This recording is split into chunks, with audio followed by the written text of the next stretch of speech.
상처난 마음을 회복시키고 치유하는 설교, 우리 힐링 시리즈 그 9번째 시간입니다. 오늘 본문의 말씀 가지고 상처를 활용하라, 상처를 활용하라는 제목으로 하는 말씀을 증거토록 하겠습니다. 우리에겐 누구나 상처들이 있어요.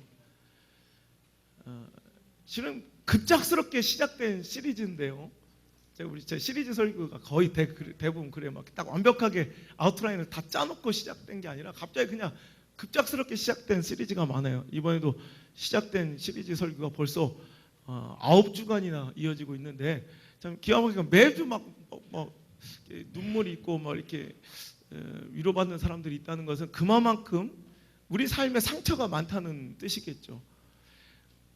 우리에게 참 상처가 없는 사람들이 없는 것 같아. 근데 이 상처를 잘 치료하고 누가 얼마만큼 극복해 가느냐, 이게 인생의 싸움인데, 그래서 요즘에 화두가 다 힐링이라는 이 화두로서 뭐 연애 프로그램이든지 모든 프로그램들, 뭐 책도 다 힐링이라는 주제가 잘 먹히는 시대예요.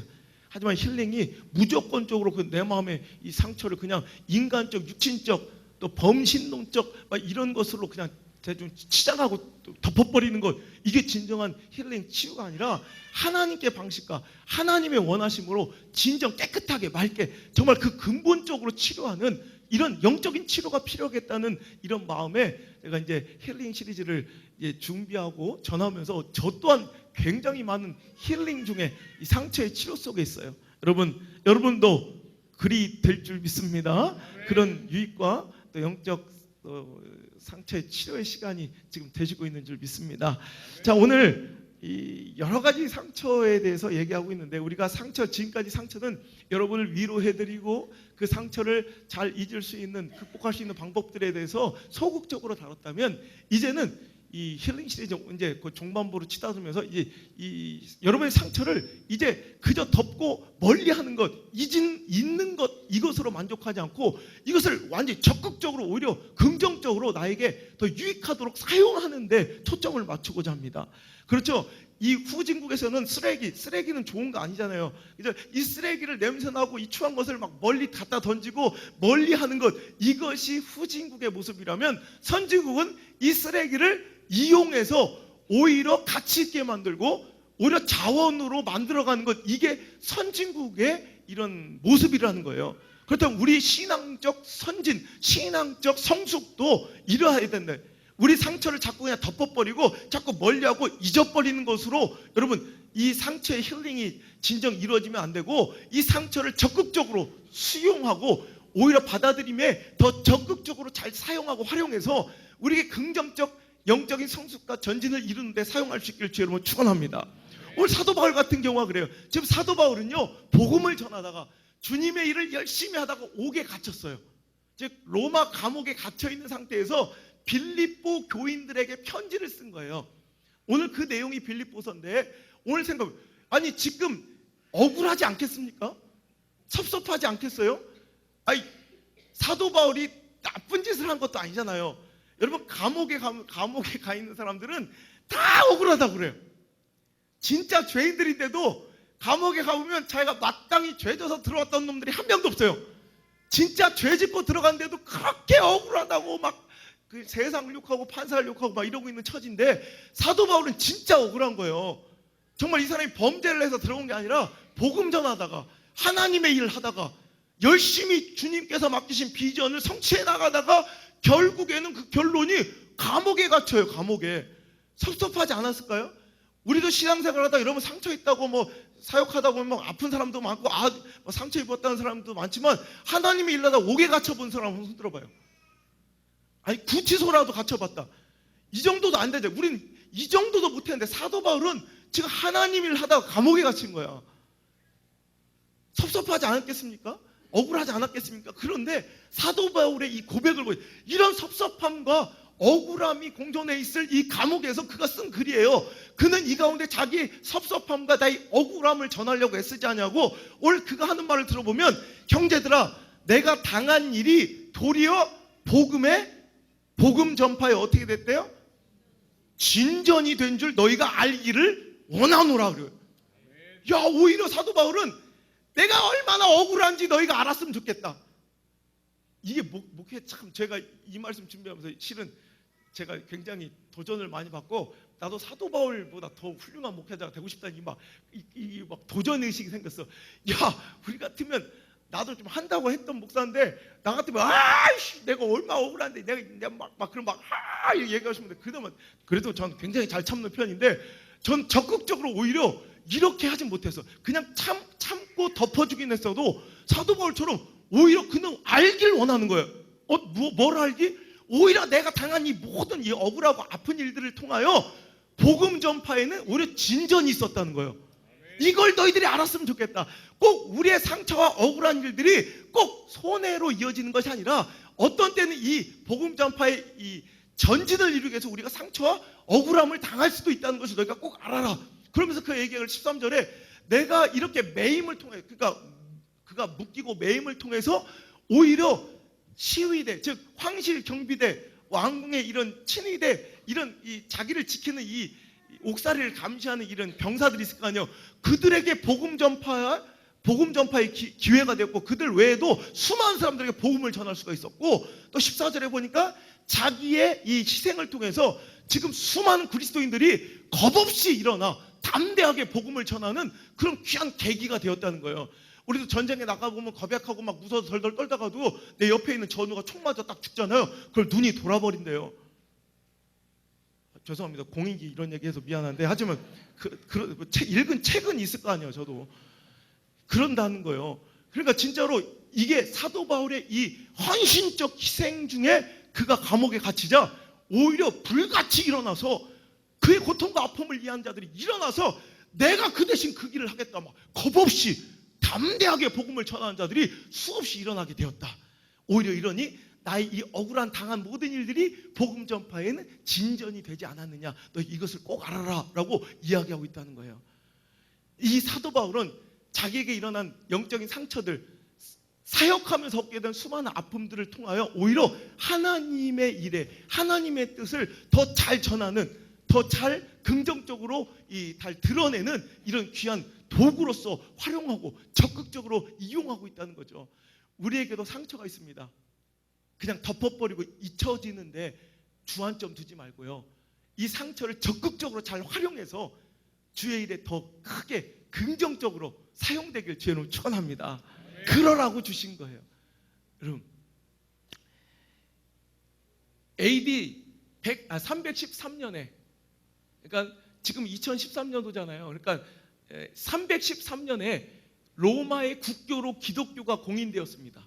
그러니까 이제부터 로마의 국교는 기독교다라고 콘스탄티누스 황제가 공포함으로 313년에 이제 기독교가 로마의 국교가 되었고 그 속에 당시 미국처럼 전 세계를 지배하고 영향력을 끼치고 있었던 로마의 국교가 기독교가 됨으로써 그 로마가 지배하고 영향력을 끼치고 있던 수많은 나라에 복음이 전파되는 놀라운 기회가 되었어요.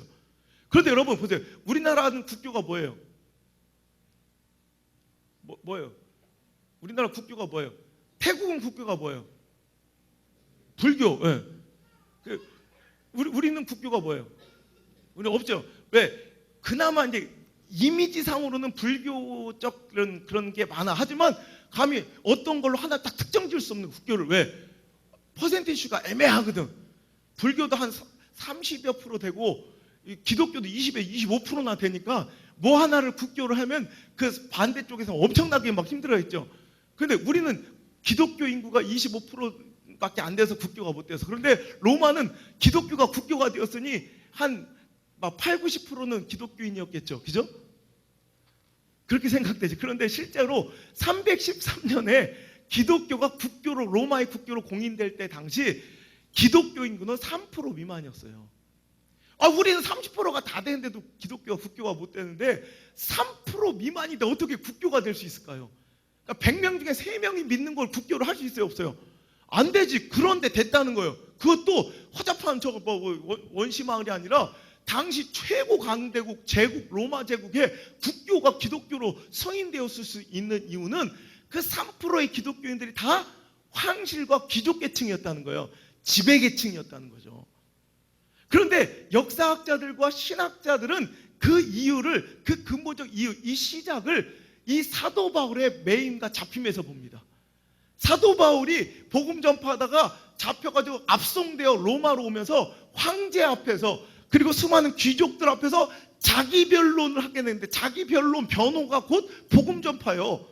예수 그리스도에 대한 복음 전파를 하게 됨으로 인하여 로마 제국의 황실의 귀족들 사이에 점점점 예수 그리스도를 믿는 자들이 늘어났고, 특히 이가 감옥에 갇혀있던, 지금도 AD 61년, 63년 정도, 3년 정도 이제 로마의 이 감옥에 갇혀 있으면서 역사 이제 근거에 보면 이 시위대들이 4명씩 조를 받고 가면서 계속해서 번갈아 가면서 이제 사도 바울 이걸 약간 정치범이고 약간 사상범이요. 약간 이거 좀 위험한 놈이라 시위대 그 왕실의 군병들이 4명씩 계속해서 지켰대, 사도 바울을.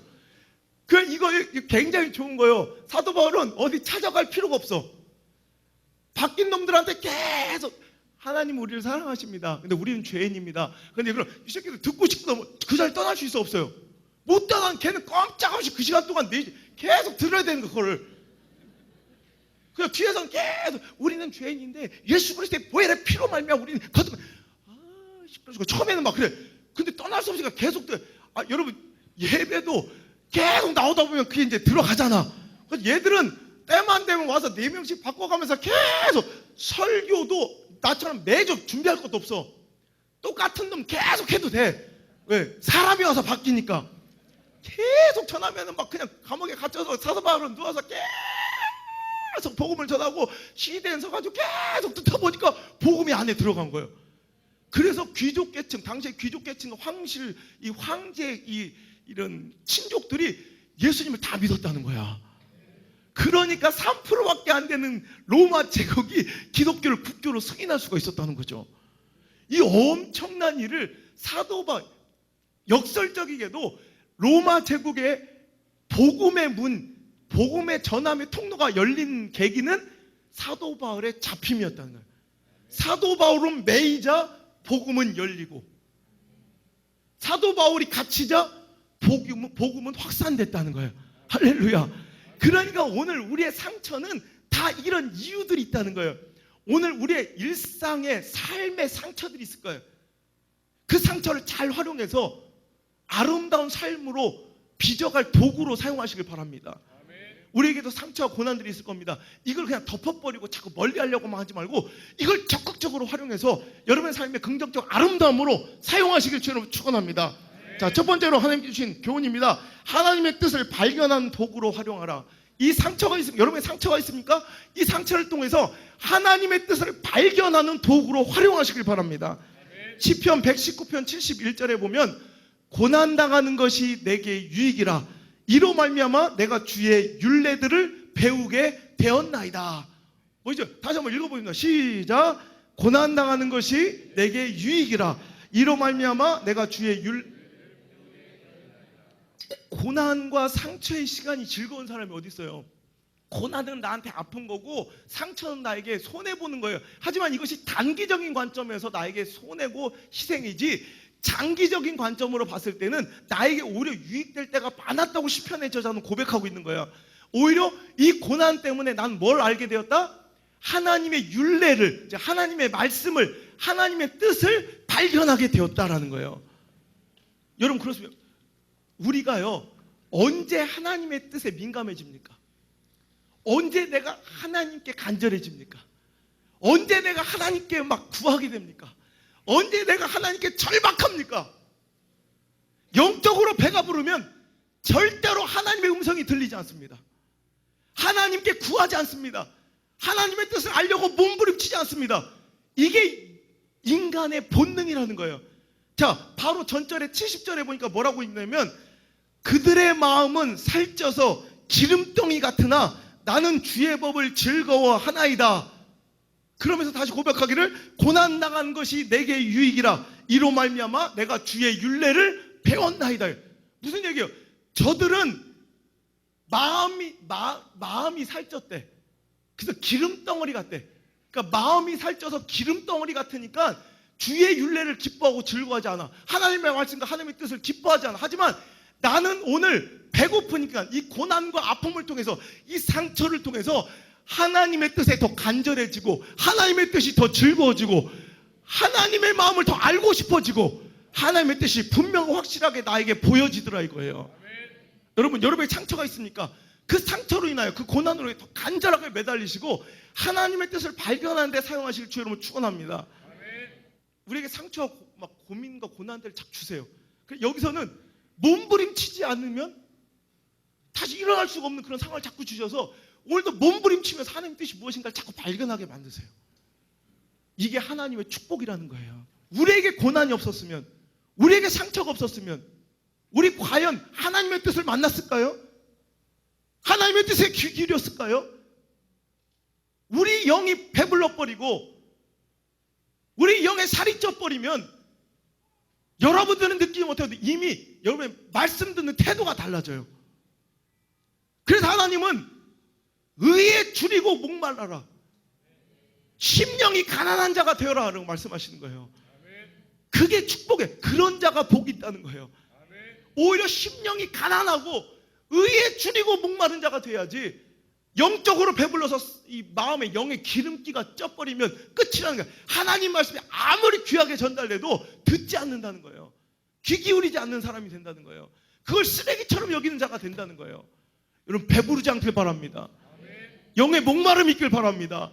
하나님의 뜻에 대한 의존적인 배고픔과 심령의 가난함이 있길 주 여러분 축원합니다. 요셉과 같은 사람이 그래요. 요셉은 얼마나 큰 상처를 받았습니까? 여러분, 나를 죽이려는 형제들의 눈알과 눈알이 마주쳤어요. 여러분, 어떤 뉴스에 보니까 자기 아들이 복면을 쓰고 친구들이랑 막 공모해가지고 자기 아버지 집을 턴 그런 강도, 때강도 얘기가 있더라고. 그래도 걔들은 예의가 있어서 복면이라도 쓰고 들어왔잖아. 그러니까 지 아들인지도 모르고 당한 거예요. 그러니까 그나마 좀 낫겠지만 요셉은요, 살기 등등한 형제들이 칼을 들고 막 자기를 죽이러 오는 걸 자기 눈과 눈이 마주쳤어요. 자기 눈앞에서 자기 옷을 찢고 자기를 죽이려고 했던 형제들의 눈빛을 기억해요. 아마 저 같으면 자다가도 벌떡벌떡 일어났을 것 같아. 그 눈빛이 생각나서. 여러분, 이런 상처가 있겠습니까? 내가 그렇게 사랑하고 내가 그렇게 믿었던 내 형제들이 날 죽이려 달렸던 그 끔찍한 악몽 같은 상황을 평생을 기억하고 살아. 거기다가 그는 짐승처럼 노예로 팔려가서 열심히 성실하게 일한 대가가 뭐였어요? 무고한 누명을 쓰고 감옥에 갇혀버렸어요. 이 정도쯤 되면 사람이 싫어질 것 같아. 사람을 꼴도 보기도 싫을 것 같아. 사람들 보기가 아마 끔찍했을 것 같아. 그런데 그 요셉은 그 상처를 그렇게 세상을 등져버리고 세상을 비관하며 살아가는 데 사용하지 않고 그는 그곳에서 하나님의 뜻을 발견해 가더라는 거예요. 그가 그를 팔고 죽이려 했던 형제들을 대면하는 장면, 창세기 45장 5절 이하의 말씀 한번 읽어봅니다. 자, 읽겠습니다. 시작. 당신들이 나를 이곳에 팔았다고 해서 근심하지 마소서, 한탄하지 마소서. 하나님이 생명을 구원하시려고 나를 당신들보다 먼저 보내셨나이다. 이 땅에 2년 동안 흉년이 들었으나 아직 5년 반은 밭갈이도 못하고 추수도 못할지라 하나님이 큰 구원으로 당신들이 아니요 하나님이시라. 하나님이 나를 바로에게 아버지로 삼으시고 그 온 집의 주로 삼으시며 애굽 온 땅의 통치자로 삼으셨으니 당신들은 속히 아버지께로 올라가서 아뢰기를 아버지 아들 요셉의 말에 하나님이 나를 애굽의 전국의 주로 세우셨으니 지체 말고 내게로 내려오사 아버지의 아들들과 아버지의 손자들과 아버지의 양과 소와 모든 소유가 곧센 땅에 머물러 나와 가깝게 하소서. 흉년이 아직 5해가 있으니 내가 거기서 아버지를 복량하리이다. 아버지와 아버지의 가족과 아버지께 속한 모든 사람에게 부족함이 없도록 하겠나이다 하더라 전하소서. 아멘. 보세요, 이거 지금 그는 거듭된 상처와 아픔들 속에서 그것을 분노와 원망으로 사람을 막 그냥 거부하고 막 상처투성이 고름덩어리로 살아가는 게 아니라 이래서 그랬구나. 이 상처의 반복 속에 하나님의 뜻이 명확해지고 있는 인생이에요. 아멘? 우리도 상처를 고름 냄새 풍기는, 그러니까 사람이 싫어지고 사람을 등지고 막 원망과 불평으로 그 막 똥 같은 이런 더러운 마음과 감정을 내 안에 꽉 채워놓는 이런 정말 실패자의 인생 살지 마시고요. 오늘 당신의 상처와 고난이 있습니까? 이곳에서 하나님의 뜻을 발견하실 줄 여러분 축원합니다. 그러니까 제가 왜 아픈 사람들한테 되게 제가 이게 뭐냐면 제가 아파봤기 때문에 그래. 하나님께서 이 상처감을 주셔서 이 상처감의 아픔을 이해하게 하시고 그들을 진정으로 위로하게 하시려고 오늘 나에게 고독감과 상처를 주시는 거예요. 여러분, 상처를 이용하셔서 하나님의 뜻을 발견하시는 귀한 시간으로 여러분 사용하시기 간절히 바랍니다. 그게 하나님의 뜻입니다. 두 번째로 하나님 주신 교훈은 상처를 성숙의 도구로 활용하라라는 거예요. 여러분이 주신 상처를 성숙함의 도구로 활용하라. 그렇잖아요, 여러분. 오늘 사도 바울에게 준 상처와 고난은 사도 바울에게 복음 전파의 전진을 이루는 도구, 즉 성숙하는 도구가 되었다는 거예요. 발전하는 도구가 된 것처럼 여러분 삶에도 이별과 아픔, 이런 관계의 상처들이 있어요. 그걸 가지고 후퇴하는 자 되면 하나님의 뜻을 왜곡하는 거예요. 우리가 할 수 없이 자식들을 혼낼 때 있잖아요. 혼내고 벌세면서 우리가 이놈의 새끼 인생 망해라, 인생 잘못되라 이러면서 혼내는 사람 있어요? 없잖아요. 그죠? 오히려 혼내고 매를 들고 손을 들게 하면서 그에게 원하는 것은 이걸 통해서 더 잘 되라, 더 성숙하라, 더 발전하라, 그렇게 소망을 두고 혼을 내는 거 아닙니까? 맞잖아요. 그죠? 그것처럼 하나님께서도 우리의 아버지인 줄 믿으시면 아멘. 하나님 우리 아버지십니다. 하나님 모르시겠어요? 내 처지를? 내 상황을 모르시겠어요? 우리의 삶을 모르시겠어요? 우리 교회의 상황을 모르시겠어요? 다 아신다고. 그런데 하나님께서 우리에게 상처라는 이런 도구를 우리에게 주실 때는 얘놈아 이거 먹고 너 혼나봐라, 한번 퇴보해봐라, 굴러 떨어져봐라, 한번 죽어봐라, 이게 아니라 이걸 통해 성숙하라 이거예요. 이걸 통해 복음의 전진을 이루라. 이걸 통해 너희들의 삶이 더 가치 있어져라. 여러분, 부부간의 싸움 상처예요. 하지만 이 상처를 통해서 여러분 부부간이 더 화목할 수 있길 바랍니다. 부모와 자식 간의 문제, 이건 상처예요. 하지만 이것들을 통해 더 견고한 신뢰의 관계가 굳어지길 주여러분 축원합니다. 이런 사람 관계에서 이별 상처예요. 하지만 이것 때문에 더욱 소중함을, 관계의 소중함을 느끼고 오늘 여러분 주위에 있는, 여러분 삶에 있는 사람들에게 더 잘할 수 있는 긍정적 에너지가 발산되길 바랍니다. 여러분 신앙생활하다 여러 가지 아픔과 문제, 시험, 상처예요. 하지만 이것 때문에 더 견고하고 굳은 신앙, 흔들리지 않는 확고한 신앙으로 여러분 이어지길 주여러분 축원합니다. 이게 하나님께서 우리에게 시련과 상처를 주신 이유라는 거죠. 오늘도 사도 바울에게 매임과 갇힘과 고난과 모든 수많은 당한 일을 주셨을 때 사도 바울이 이걸 긍정적으로 활용해서 오히려 복음 전파의 전진으로 사용하고 이룬 것처럼 오늘 우리들 삶에 주신 상처도 잘 활용해서 이렇게 내 삶의 성숙과 발전을 이루는 데 사용해야 된다는 거예요. 여러분, 당신의 상처는 어떻게 지금 이용되고 있습니까? 당신을 더 망하게 하고 있습니까? 당신을 더 약하게 만들고 있습니까? 당신을 더 흠집나고 모난 인생, 가치 없는 인생으로 같이 하락을 시키고 있습니까? 아니면 당신의 인생을 더 가치 있게, 당신을 더 풍요하게, 아름답게 빚어가고 있습니까? 오늘 이 말씀 통해서 여러분의 당하고 있는 상처가 어떻게 활용되고 있는지를 잘 점검하셔서 여러분 가정과 우리 교회와 여러분의 인생과 자녀들의 삶이 내 상처를 통해서 훨씬 더 아름다워지는 그런 전환점을 이룰 수 있길 주여러분 축원합니다. 이번 주간도 여러분의 상처와 고난이 없었던 인생이 없을 거예요. 그 상처가 제대로 활용되고 있냐는 거예요. 오늘 여러분 우리의 삶의 상처를 오히려 향기나는 그윽한 커피처럼, 나 이런 사람들을 많이 봐요. 상처 때문에 하나님의 뜻을 더 잘 발견하고, 상처 때문에 오히려 더 향기로운 인생이 돼요. 오히려 나를 막 끓이고 아픈 그런 인생들을 오히려 더 감화시켜. 그걸 통해 더 수많은 이 아름다운 향기를 번져 내 주변에 확산시켜. 냄새나는 고름이 아니요 향기 있는 커피 같은 인생, 우리 인생을 주여 여러분 축원합니다. 아멘.